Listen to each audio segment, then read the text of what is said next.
ordinary woman, a missing taxi, and a deep well in the middle of a desolate hill.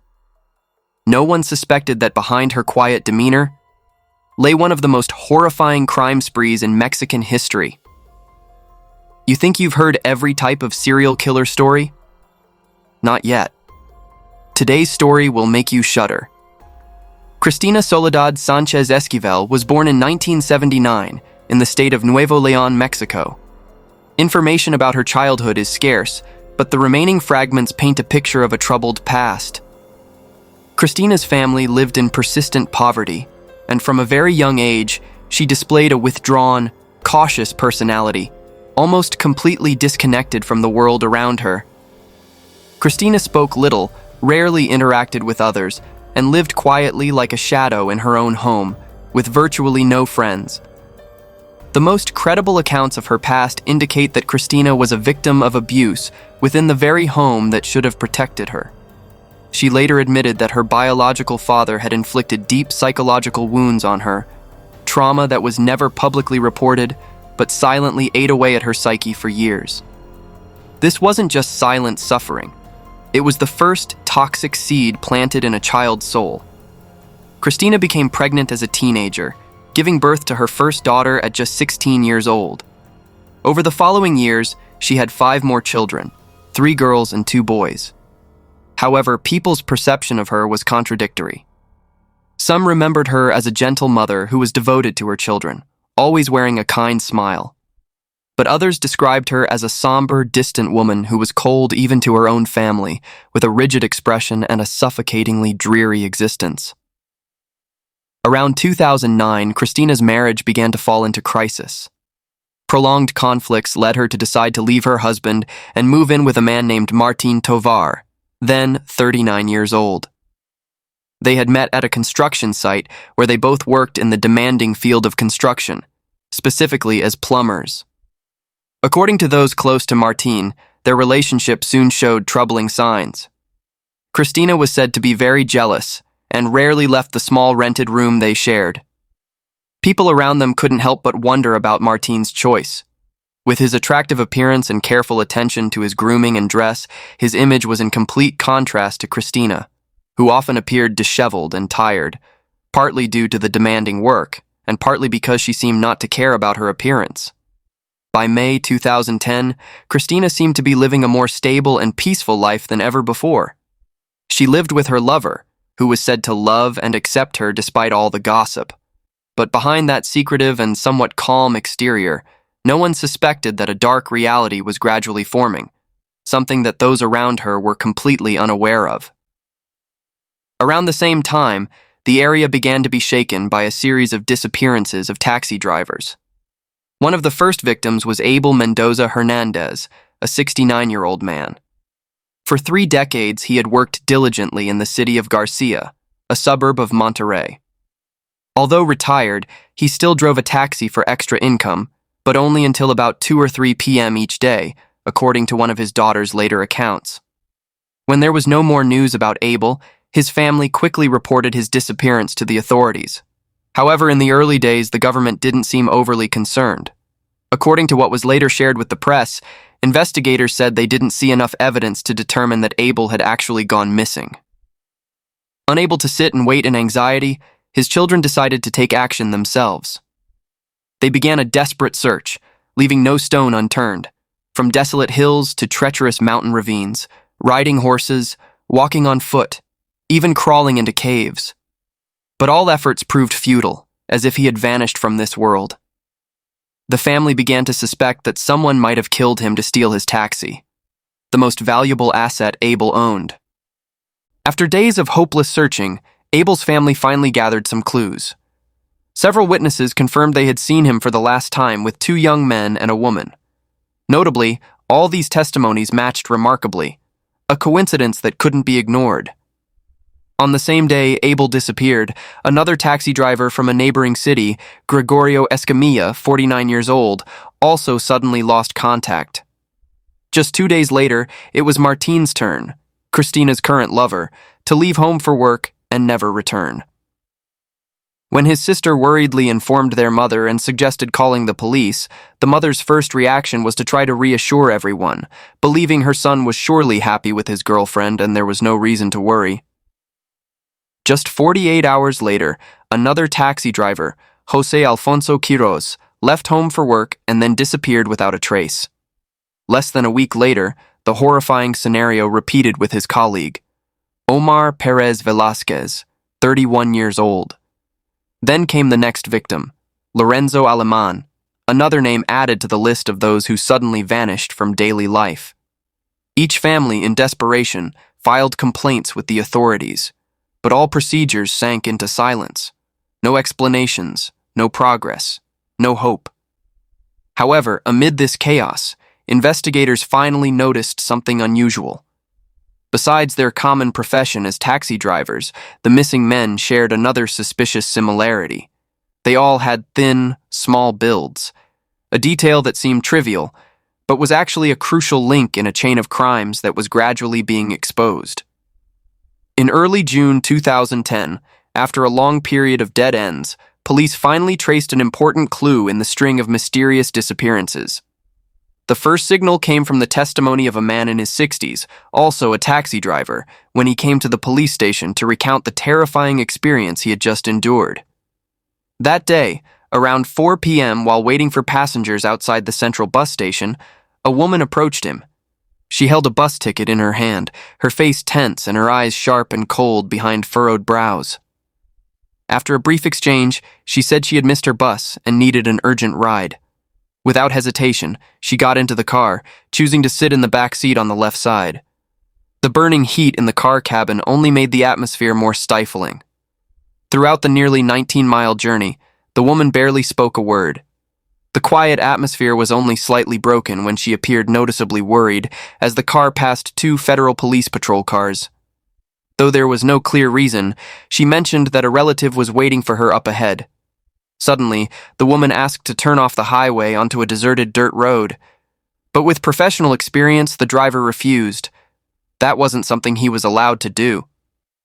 As the local public security chief later recounted, he had clearly stated, "I can't turn onto a trail." Hearing this, the woman replied casually, "Then pull over to the side and let me out." But what happened next was completely unexpected. As soon as the car stopped, she suddenly pulled out a sharp object and lunged at him, striking while coldly declaring, "This is your last stop." Blood flowed from his neck and hands, but thanks to survival instincts, the man managed to escape, leaving the car behind with the attacker. Though exhausted, he still crawled through the desolate terrain, step by step overcoming the stabbing pain to escape. But instead of seeking a doctor, the first thing he did was report to the police. Because for him, the most important thing at that moment was to catch the attacker. As soon as they received the report, police quickly launched a search for the missing taxi. It didn't take long before they found the car and arrested the woman who was driving it. That was Christina. Despite facing charges of car theft, her calm exterior and somewhat gentle eyes made everything even more unpredictable. However, when investigators began analyzing the connection between her and the recent disappearances, the full picture gradually emerged. The surviving victim was also a taxi driver, exactly like the men who had mysteriously vanished before. The possibility of Christina's involvement seemed no longer a random coincidence. Nevertheless, when interrogated and informed that she was being considered the main suspect in this series of cases, Christina firmly denied any involvement. She insisted she was only arrested for car theft and knew nothing about any other crimes. She was then transferred to the psychiatric ward for observation due to signs of psychological instability. For the investigative agency, this was just the beginning of a journey to shed light on one of Mexico's most shocking cases. However, it didn't take long before investigators forced Christina to confess, not just about the attack, but also about the whereabouts of the missing men. But what she revealed afterward left the entire police force stunned. The level of brutality and horrifying details in her confession far exceeded anything they had imagined. According to investigators, none of the team had ever faced a case of similar nature. In her initial statement, Christina claimed she only played the role of bait, luring taxi drivers to a predetermined location. There, her two accomplices would kill the victims. The bodies were then disposed of by throwing them down a deep well located in a remote mountainous area. The horror didn't stop with the confessions. When Christina appeared on television to recount the entire criminal process, viewers nationwide were appalled by her chillingly indifferent attitude.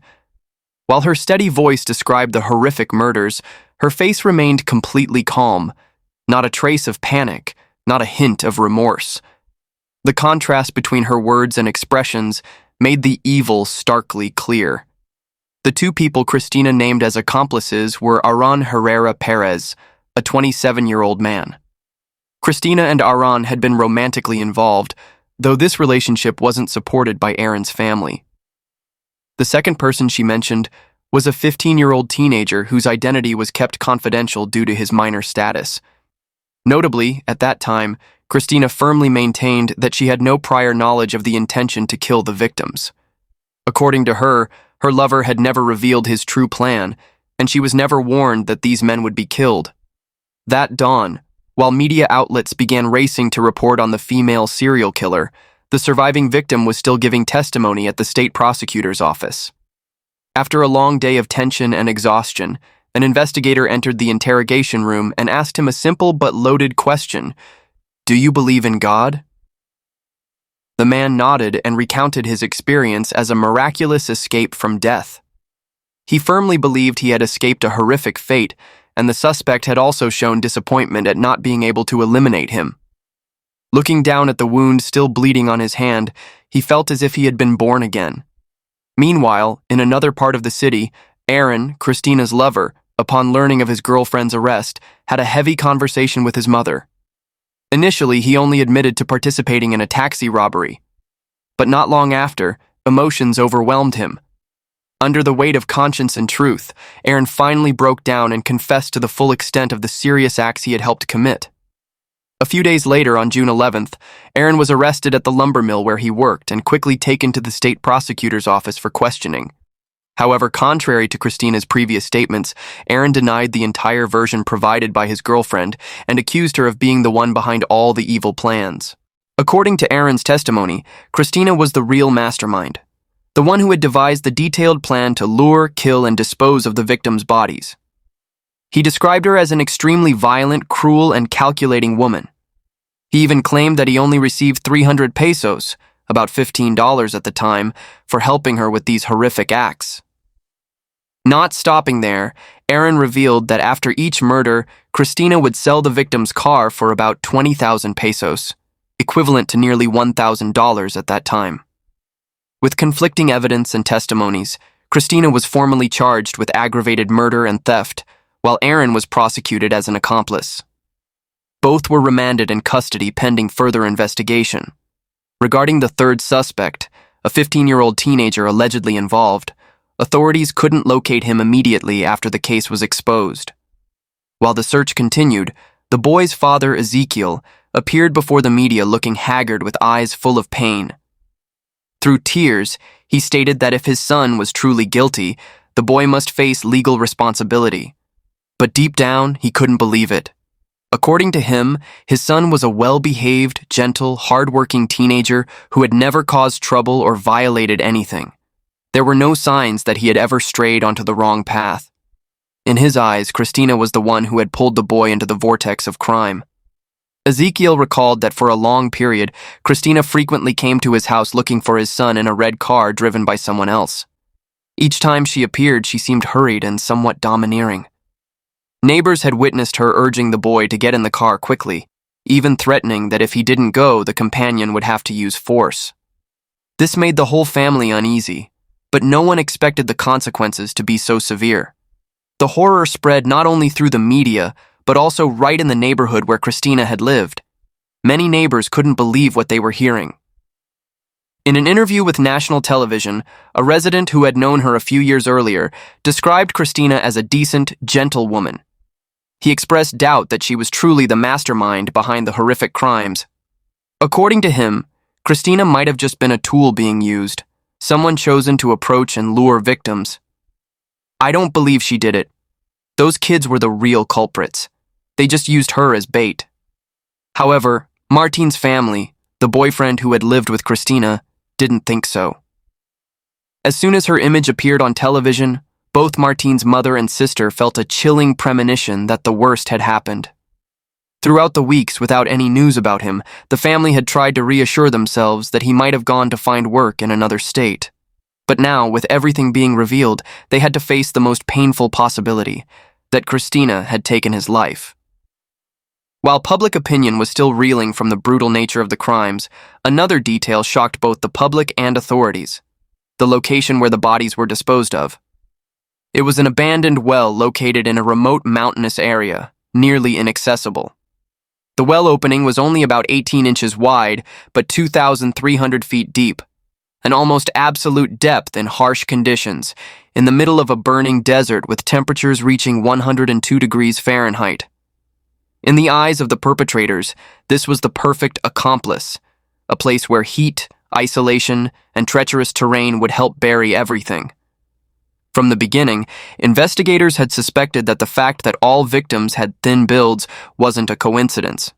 They hypothesized that precisely this small stature made handling the bodies easier, especially when stuffing them into such a narrow well opening. When authorities arrived to examine the scene, a first obstacle quickly emerged. The well had been sealed with large rocks, clearly intended to mislead or prevent any access attempts. However, those very rocks became the first clue, a trace that couldn't be hidden. While Abel's family struggled to remove the obstacles with crude tools, the investigation team contacted well excavation experts to deploy a large-scale search. Everything took place under strict government supervision. Around the well opening, relatives of the victims stood in silence, their eyes tense and filled with fear. Initially, the expert team used a tube with an attached camera to lower it to the bottom of the well, hoping to capture direct images. However, the first footage was almost hopeless. The lens couldn't capture anything clear beyond thick darkness. Nevertheless, some human tissue samples began to be brought up, pieces of scalp, fatty tissue, initial haunting signs showing that the worst had happened. The area around the well was also within the scope of examination. Here, experts discovered an old photograph of a little girl, later confirmed to be Abel's granddaughter. Though just a small item, in that context, it was like a needle piercing through the hearts of the living. Then came the moment no one wanted. A small piece of paper floating on the deep water surface, pulled up by the machinery. It was Abel Mendoza's ID card. One of his daughters, present at the scene, choked up when recounting that defining moment. At some point, my father's ID card floated up. There was no more doubt. He was indeed at the bottom of the well. The discoveries in those days in mid-June 2010 ended all fragile hope. Thanks to the persistent efforts and meticulous techniques of the expert team, the first body was brought up from the deep well. In the following days, several other bodies were gradually revealed, all in a state of severe decomposition, but still retaining horrifying evidence of the crimes. Before the witnessing relatives of the victims, each operation was performed with utmost care as a final respect for the departed. Although deep down, they had mentally prepared for the worst when the truth was exposed that pain was still like a painful knife cut. After the shocking discoveries, the bodies were transferred to forensic agencies for DNA testing to identify each victim. However, due to the severe state of decomposition, the identification process took longer than expected. Though there were no official conclusions from the forensic examiners yet, Abel Mendoza's family seemed to have no more doubts. In silence and pain, they began preparing for the funeral. But the horror wasn't over yet. In a subsequent interrogation, Christina, with an attitude so indifferent it was chilling according to investigators, revealed a detail that shook even the toughest people. She disclosed that one of the victims had been thrown into the well while still alive. According to Christina's account, the unfortunate man was pushed into the deep pit while still conscious and panicking, struggling and crying for help. But instead of stopping, the accomplices picked up stones and continuously threw them down, one by one, until they could no longer hear cries for help. Only then did they believe the victim was dead. When Christina's horrifying testimony spread through the media, the wave of shock became even more intense. The name Cristina Soledad Sanchez Esquivel was now permanently linked with the haunting nickname, the Taxi Driver Killer. In an instant, she became the center of national attention. Public interest quickly polarized into two opposing streams of opinion. One side viewed Cristina as the embodiment of evil, a cold-blooded killer devoid of humanity.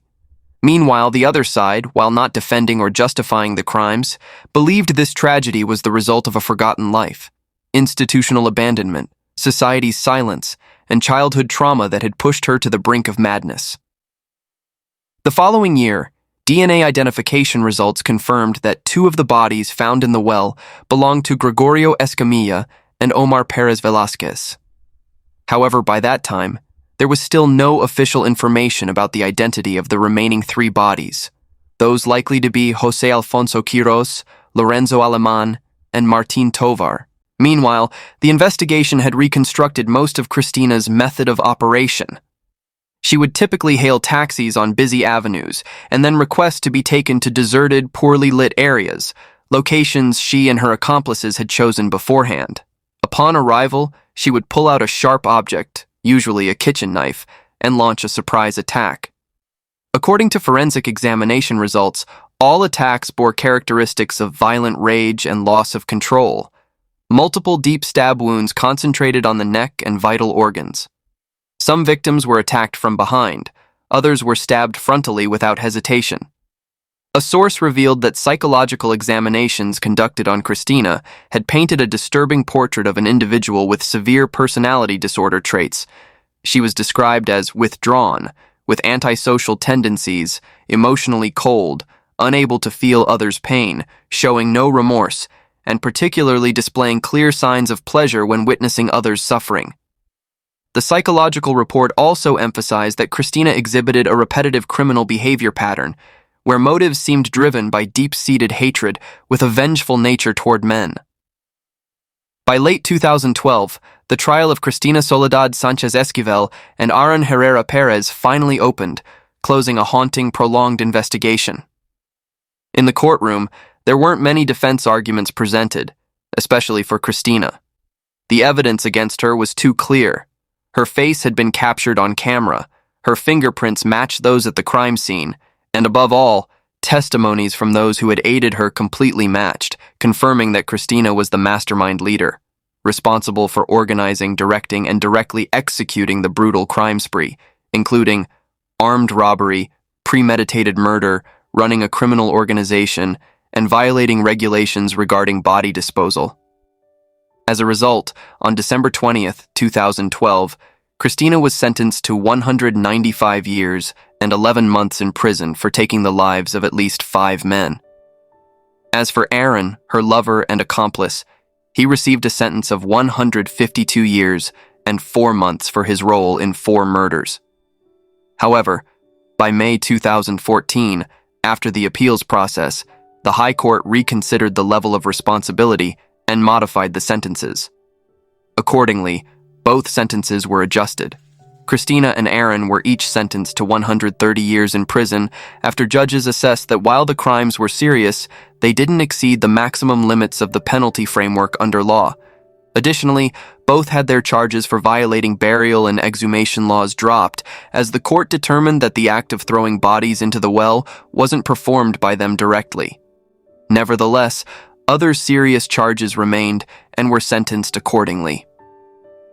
Finally, according to the criminal code provisions in effect at the time the crimes occurred, both Cristina and Aaron would each serve a maximum of 50 years in prison. Currently, they are being held in 2 different prisons, a fitting sentence for what they had done. And that concludes today's case. Thank you for following along and see you in the next videos.